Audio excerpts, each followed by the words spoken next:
Back in the day, kapag narinig mo yung pangalang Daytona, ito yung pinagmamalaking track weapon ng British motorcycle brand na Triumph at may signature 3-cylinder engine. Pero taong 2018, discontinued nila ang Daytona. Pero ngayong 2024, may nagbabalik. What is going on, boys and girls? Joe Moto here. At ito, ang bagong Triumph Daytona 660. Ang tanong, ito pa rin ba ang dating Daytona na nakahumalingan ng lahat o Triumph Trident na may fairing?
This is it! Ang bagong Daytona 660. Maraming motorcycle brands ngayon ang sinasacrifice ang horsepower, super sport ergo at nagsiswitch sa mas practical na motor at mas affordable. From super sport Daytona to mas practical Daytona. The engine is heavily based sa Trident. Yun yung mala Neo Retro Naked 660 nila na may 660cc displacement, liquid-cooled 4-stroke 3-cylinder engine, double overhead cam with 95 horsepower at 11,250 RPM and 69 Nm of torque at 8,250 RPM. Same engine pero may mga revisions tulad na lang ng malaking airbox, bagong pistons, bagong cylinder head, bagong crankshaft, tatlong throttle bodies instead of one, updated gearbox at bagong assistant slipper clutch. Fuel tank capacity is 14 liters, may bigat na 201 kilograms at mapapasayo ang bagong Daytona sa presyong 549,000 pesos. Kung titignan nyo siya sa anggulong to, actually mahaba siya tignan eh. Mukha talaga siyang sport bike. Medyo flat at malapad na tangke. May kanto siya dito. Ang ganda ng itsura ng tangke niya eh. Oh. Meron siyang vertical black fairing dito sa gitna. Wala pa kayong kasamang tank pads at pwede kayong maglagay ng mga tank grips. By the way, this is plastic. Fully faired na may Daytona logo at magandang butas dito sa side fairing. Binuo nila to hanggang dito sa may bandang headers. Kung titignan nyo tong parting to, aakalain mong ito yung mismong chassis nyo, ito yung mismong frame nyo, pero hindi. This is also plastic. The same high quality frame na ginamit sa Triumph Trident, pero tinakpan nila dito. Para mas maganda tignan. Masasabi mong high quality kasi ang kapal ng pagkakagawa nila eh. For your pillion footrest, medyo maliit to. At gumamit sila ng metal footrest. For the seat, this is inspired from the Triumph Trident as well. Pero dito, naka 2-piece seat kayo na may onting paangat dito sa may pillion seat. Sa mga nagtatanong kung para saan tong hawakan na to, kung sakaling magpa-park kayo at i-atras nyo yung motor or aalsin nyo sa pwesto, pwede nyo hawakan to. For your front end, ginamitan ng twin beam LED headlight na katulad sa makikita sa Triumph Tiger. Tsaka meron kayong maliit na daytime running light dito sa baba. Kung mapapansin nyo, bandang kaliwa lang yung nakailaw sa kanya. Yan ay dahil ito yung low beam niya. At kapag mag-high beam kayo, ganyan yung itsura niya. Na may maliit na air intake dito sa gitna. Siguro naman may nabibiling aftermarket for the windscreen para kahit papano mas tumaas siya. At mahabang side mirror. Dali siyang 2PN actually. Pero wala siyang locking mechanism eh. Yung parang nagsasabi na, oh, hanggang dyan na lang ako, tapos ayusin mo na lang tong parting to. Pero hindi eh. Kumbaga, pwede nyo pa siyang isagad hanggang ganito. LED signal light na nakapalabas. At LED tail light na halos katulad ng Triumph Trident. Guys, wala kayong extended fairing para dito sa tail section. So kung gusto nyo magmukhang aggressive yung itsura ng tail end nyo, siguro mas maganda kung lagyan nyo ng seat cowl to kung may ino-offer man ng Triumph. I think meron naman. Tapos tanggalin nyo itong mga habang fenders sa likod. Oh, di ba? Ang ganda na. For the dash, bagong-bago pa yung Daytona, may plastic pa. Tanggalin natin. Oh, yeah. May napakagandang color TFT screen integrated into white and black LCD display. Halos parehas na display na makikita sa Tiger Sport 660. At dito makikita natin ang tachometer sa taas, fuel bar indicator dito sa gitna, speedometer. Para ma-access ang maliit na display na to, mayroon tayong button sa left handlebar. May mga arrow naman dito. For example, punta tayo sa menu.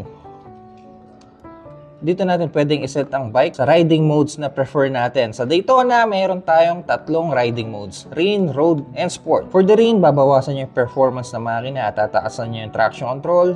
Road, ito yung standard. Sport, pinakamataas na power modes pero pinakamahinang traction control. And then bike setup, traction control, pwede nating patayin. Trip setup, display setup, dito pwede nating taasan yung brightness natin. Visible trees, ano pa ba? Shift indicators, language, units. For the economy, lagi lang natin iset sa kilometer per liter para maayos ang oras, ang date, at yun lang naman. Pindutin lang natin yung lower button dito sa left handlebar. Mapupunta tayo sa trip indicator ng bike, trip 1, trip 2, average speed, fuel status, average fuel consumption, engine temperature na kung saan makita natin siya in bar. Service interval, nakilala ang Triumph bilang brand na napakatagal ng service interval. 16,000 service interval. Yung brightness, pwede ring i-adjust. Gear indicator, clock, and date.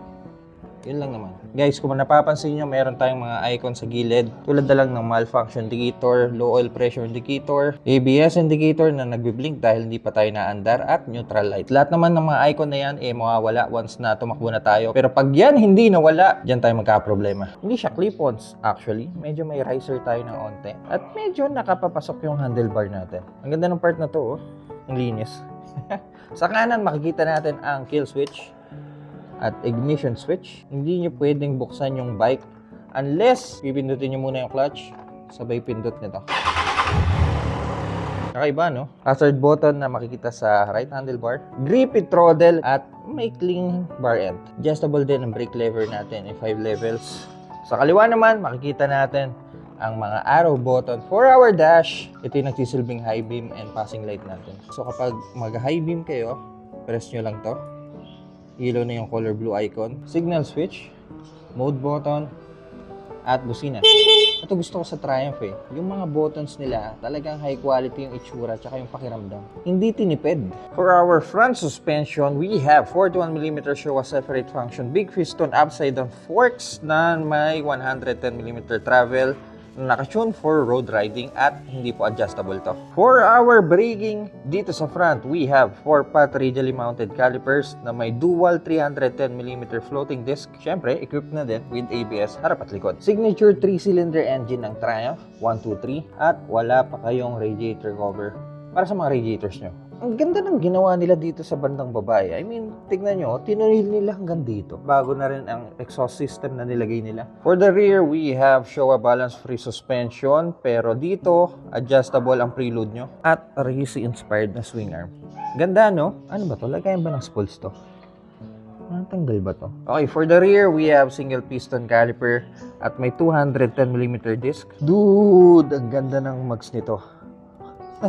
17 inches alloy wheel na may stock tire na Michelin Power 6. This is the first appearance of the Power 6 sa isang stock bike. Stock size is 180/55 dito sa rear at 120/70 naman dito sa harap. For additional features, ang Daytona ay mayroong automatic emergency stop warning system na nagpa-flash once nag-hard deceleration kayo. So far, yun lang naman, at punta na tayo sa unang upo.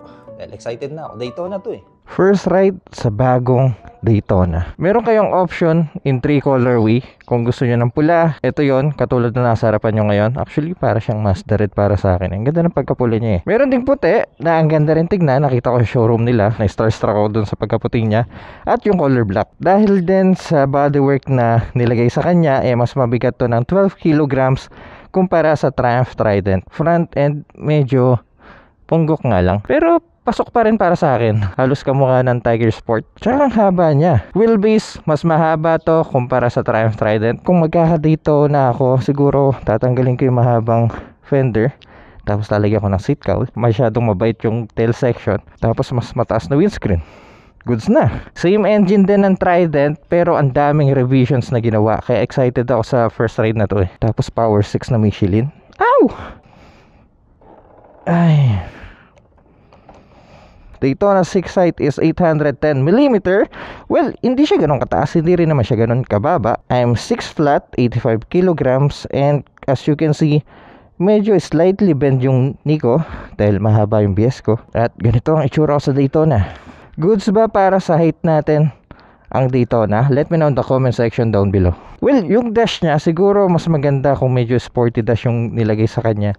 Kasi galing sa Tiger Sport to. Pindutin na natin. Ako nga pala, Triumph, kailangan pang pigain ang clutch bago mag-start. Ba't ayaw pa? Ay, naka-side stand. Signature 3-cylinder engine ng Triumph. Ganito ang tunog niya. Nice. Bait pa eh, naka-stock sauce pa eh. Tsaka ang ganda ng underbelly na ginawa nila dito. Malinis tignan. Riding modes, dahil bago pa lang tayo sa bike. Ito pala, may shortcut to. Dahil bago pa lang tayo sa bike, lagay natin sa road. Side mirror. Actually, madali siyang i-adjust. Goods na tayo. Gear up lang ako din. Tara na. Hey! Bago ako magdadaldal at simulan tong first ride nito, we would like to thank Triumph Motorcycle Green Hills for lending me the bike. Bago bike, kaka-activate lang ata nito at may plastic pa. So if you guys want to check the bikes of Triumphs, kindly visit their dealership in Green Hills.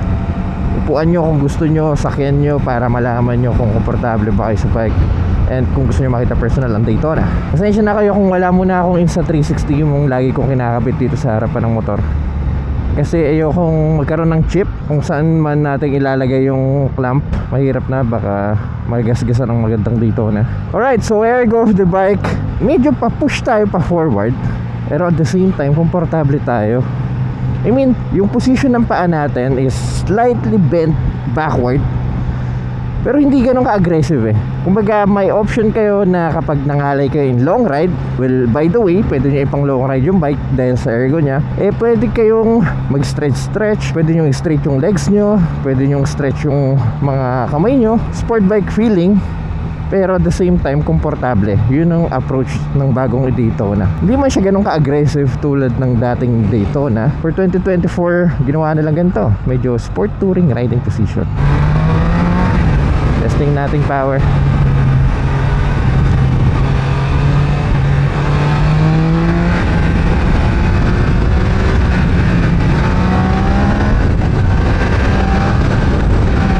Woo!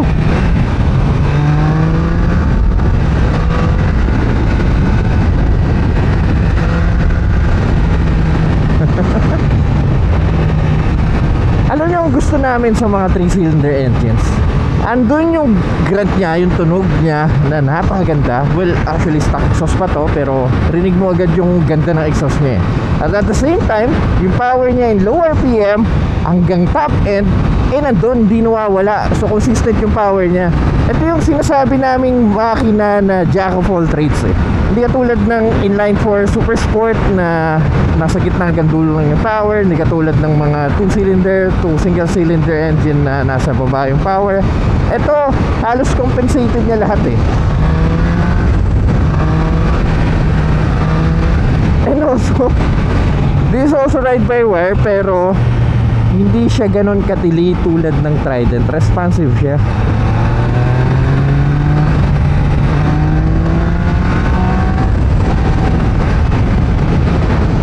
Yun nga lang, wala po tayong quick shifter. Quick shifter are optional. Sayang no, yun na lang eh. Kompleto na sana eh. Pero ganun pa man, nag-offer naman ng aftermarket ang Triumph. So, tanongin nyo lang sila.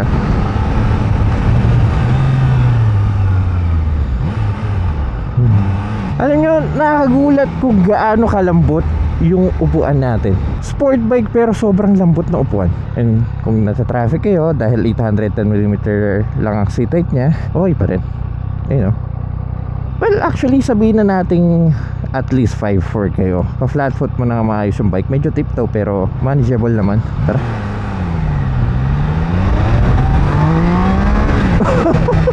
Umangat yung motor. Grabe tong power na to. Yan ay power na nasa nasa sport pala ako kanina. Ito road mode. Medyo tame siya.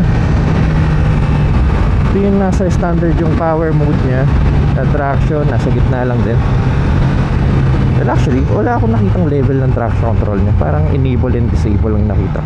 Almost the same platform ng Trident, pero may sport mode kayo. Dahil nasa sport bike kayo. Mga configurations niya sa handlebar, may yung mga switches niya. I find it hard dito sa passing light dahil medyo maikli siya, lalo na kung naka-gloves kayo. Masyado kasing malapit yung lever. May pa-curve design kayo siya, so tumatama sa daliri ko. Pero siguro hindi lang ako sanay. Feeling ng mga buttons niya is high-end feeling, quality feeling, hindi ampaw. Well, kita mo naman sa itsura niya. Okay, sa dash, eto. Siguro hindi lang ako sanay makakita ng ganitong dash. To think na galing to sa Tire Sport. Lately kasi nasanay ako sa mga dash na kundi man analog yung tachometer, speedometer, naka square shape. I mean, rectangular shape pala. Pero ito, kakaiba eh. White on black LCD screen sa taas, tapos maliit na TFT sa baba. Windshield is okay. Para sa akin, ganito ang windshield ng mga stock sport touring na middleweight. Pero pwede naman kayo bumili na aftermarket na to. Kung naililitan kayo, gusto yung taasan, pwede naman. Mirror, ito masyadong mahaba yung mirror para sa akin. So kung i-squeeze nyo sa traffic si Daytona, kailangan siyang tiklopin na napakadali lang naman. Ganyan-ganyan lang. Ayan, ganyan-ganyan lang. Sa motor ko kasi, yung sports ko, dalawang kamay bago mo mabend. Ito, suwabe lang. Suwabe siya in a way na kapag mabilis kayo, hindi siya dinadala ng hangin. Kumbaga intact pa rin siya. Nice, no?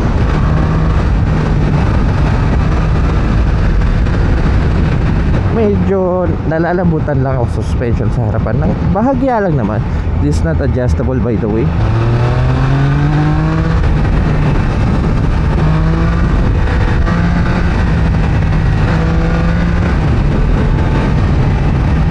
Corners, try natin. Power 6.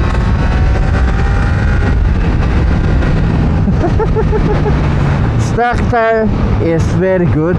This is the best tire as of now na meron ang Michelin dito sa Pilipinas pagdating sa sport bike. Nagamit ko na yung naunang gulong na Power 5 dahil latest na gulong to.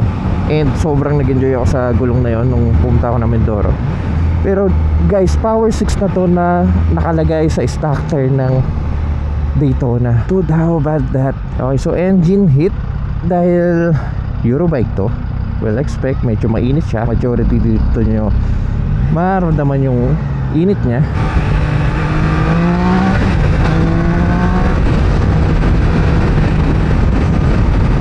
This is not the direct competitor of Yamaha R6. Kawasaki ZX-6R katulad ng dati. Kumbaga, yung mga motorcycle brands kasi ngayon nag-shift sa mga middleweight na mas practical, mas affordable, pero at the same time masaya gamitin. Halos lahat ng brand ginagawa na ngayon yan And as of Triumph's case, ito yung pambado nila, yung Daytona. Same engine ng Trident, pero napakaraming revisions, kaya ganda na lang, kaganda yung response ng makina nito. Hindi po siya subsobin na way na pupunitin nyo yung katawan nyo. Hindi po, pwede nyo ipang long ride yung ganito klase ergo. At the same time, kung gusto nyo mag-track, okay din. Kumpara sa kanyang competitor, sabihin natin Yamaha R7, Honda CBR 650R, Ninja 650, ano pa ba, Aprilia RS 660. Ang Daytona kasi may unique character. Yan ay dahil sa 3-cylinder engine na meron ngayon siya. So mga hindi po nakakaalam, kilala ang Triumph as a brand na gumagawa ng mga 3-cylinder engine sa mga bikes nila. Kaya unique ang Daytona. Sa bawat rev range, mag-e-enjoy ka sa kanya. Lalo na kung lalagyan nyo ng aftermarket exhaust to, start nyo pa lang, parang hinahataw na kayo ng latigo sa tunog 201 kilograms pero hindi mo ramdam sa kanya. Kahit itulak mo siya sa parking, hindi mo ramdaman yung bigat na yun Ewan ko, dali ko siyang naililipat ng pwesto sa garahe ko.